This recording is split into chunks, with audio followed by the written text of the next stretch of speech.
There is a kind of hunger that no meal can satisfy, and a kind of fullness that has nothing to do with food. Zhuangzi knew this, and he gave it a name that still surprises us today. He called it the fasting of the heart-mind.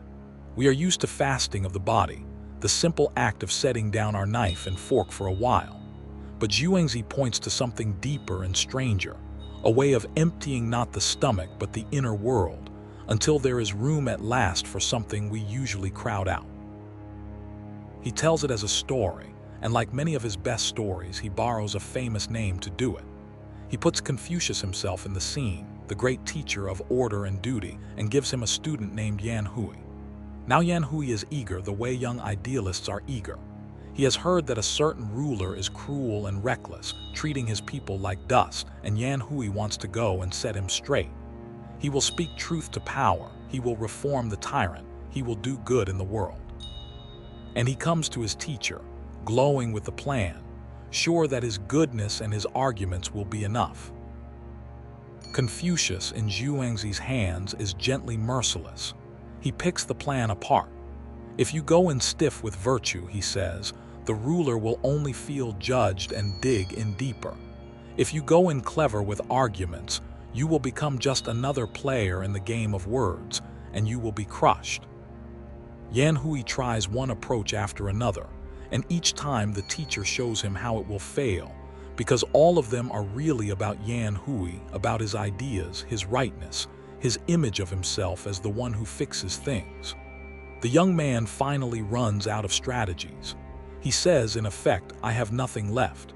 I do not know what to do. And that emptiness, it turns out, is exactly the door. This is where Confucius offers the real teaching. Do not listen with your ears, he says, listen with your heart. And then, more startling still, do not even listen with your heart, listen with your breath, with the very energy of your being. The ears only catch sounds. The mind only catches the things it already understands, sorting everything into the boxes it brought with it. But there is a deeper listening, open and waiting, that catches what cannot be put into a box.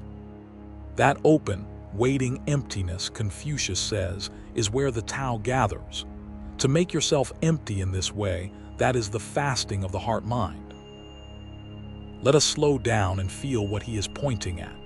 Most of the time our inner life is a busy market, loud with opinions and plans and the running commentary that never quite stops.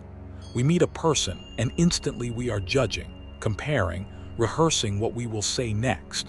We are so full of ourselves in the most literal sense that nothing new can get in.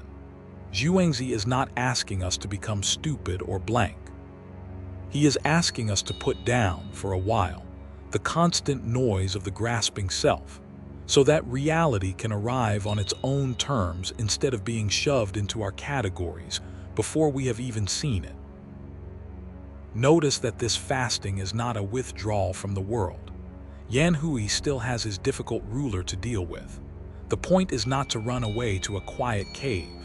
The point is that he can only be useful to that ruler, can only truly meet him if he goes empty rather than full, receptive rather than armed. A mind stuffed with its own agenda bounces off other people.